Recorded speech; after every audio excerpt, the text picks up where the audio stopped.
नमस्कार। आज एक बहुत ही इंटरेस्टिंग सवाल पर बात करते हैं। जब कानूनी मामलों की बात आती है तो आखिर अलग-अलग देश एक दूसरे की मदद करते कैसे हैं? चलिए देखते हैं कि भारत के नए नियम इस बारे में क्या कहते हैं। सोचिए जरा एक सिचुएशन के बारे में।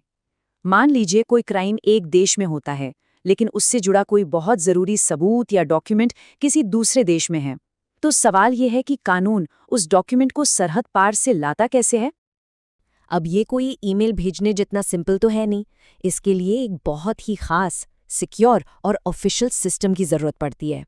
इसको आप एक तरह का एक ऑफिशियल इंटरनेशनल मेल रूम समझ सकते हैं, जो ऐसे सेंसिटिव रिक्वेस्ट्स को हैंडल करता है।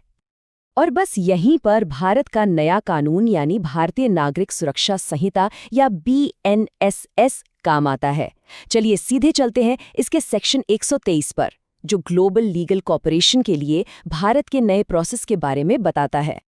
अब ये जो स्क्रीन पर है, ये है कानून की असली भाषा, बिल्कुल लीगल jargon से भरी हुई।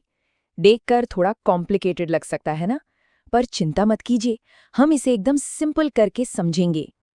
तो ठीक है, चलिए इसे पीस बाय पीस तोड़कर समझते हैं कि असल में ये इंटरनेशनल कोऑपरेशन काम कैसे करता है। तो सबसे पहले ये देखते हैं कि एक लीगल रिक्वेस्ट का सफ़र कैसा होता है। मतलब एक डॉक्यूमेंट एक देश की कोर्ट से निकलकर हजारों मील दूर दूसरे देश की कोर्ट तक पहुंचता कैसे है। चलिए इसके रास्ते को ट्रेस करते हैं। इस प्रोसेस में जो पहला की प्लेयर है वो है संविदाकारी राज्य या कॉन्ट्रैक्टिंग स्टेट। आसान शब्दों में कहें तो ये वो पार्टनर कंट्री है जिसने भारत के साथ लीगल मामलों में एक दूसरे की मदद करने के लिए एक ऑफिशियल ट्रीटी की है। रिक्वेस्ट या तो यहीं से आती है या यहीं पर भेजी जाती है। दूसरा की प्लेयर है केंद्र सरकार। याद है वो मेल रूम वाली बात? बस सेंट्रल गवर्नमेंट का काम बिल्कुल वही है। ये वो सेंट्रल हब है जो इन सभी रिक्वेस्ट को मैनेज करता है। तो इसे ऐसे समझिए, कंट्रैक्टिंग स्टेट हो गया पार्टनर देश और सेंट्रल गवर्नमेंट वो ऑफिशियल चैनल है जो दोनों के लीगल सिस्टम्स को जोड़ता है। बिल्कुल क्लियर कट रूल्स हैं। अब ये देखिए कि जब कोई रिक्वेस्ट इंडिया में आती है तो क्या होता है। ये 3 सिंपल स्टेप्स में होता है।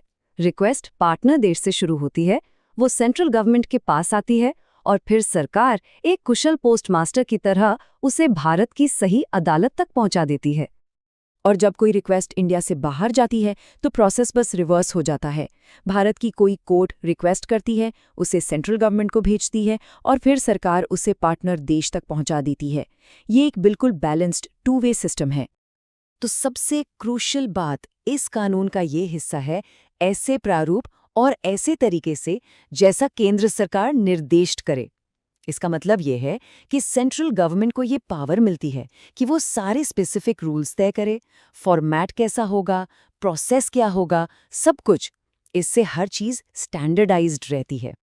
ओके, तो ये तो हो गया कि ये काम कैसे करता है। पर सवाल ये है कि ऐसा फॉर्मल प्रोसेस होना इतना ज़रूरी क्यों है? चलिए इसकी बिग पिक्चर को देखते हैं। जरा एक सेकंड के लिए सोचिए, अगर ये सिस्टम ना हो तो क्या होगा? देश के हजारों कोर्ट सीधे सीधे दूसरे देशों से बात करने की कोशिश कर रही होंगी। बिल्कुल लीगल केओस हो जाएगा। ये जो नियम है, ये उस केओस को एक ऑर्गेनाइज्ड भरोसेमंद सिस्टम में बदल देता है। तो इस सिस्टम के मेन फायदे क्या हैं? पहला, स्टैंडर्डाइजेशन, यानी सब एक ही रूल फॉलो करते हैं। दूसरा, सेंट्रलाइजेशन, एक ही ऑफिशियल चैनल है तो कोई कंफ्यूजन नहीं। फिर आती है सिक्योरिटी, सेंसिटिव डॉक्यूमेंट्स को ठीक से हैंडल किया जाता है। और आखिर में रेसिप्रोसिटी, मतलब मदद का लेन देन फेयर और बैलेंस्ड तरीके से होता है। कुल मिलाकर ये एक बहुत वेल थॉट आउट सिस्टम है। तो BNSS का ये सेक्शन 123 उस बड़ी सी ग्लोबल मशीनरी का बस एक छोटा सा हिस्सा है जो न्याय को सरहदों के पार ले जाती है। और ये सोचने पर मजबूर करता है ना, कि हमारी इस कनेक्टेड दुनिया को स्मूथली चलाने के लिए पर्दे के पीछे ऐसे और कितने अनदेखे नियम काम कर रहे होंगे।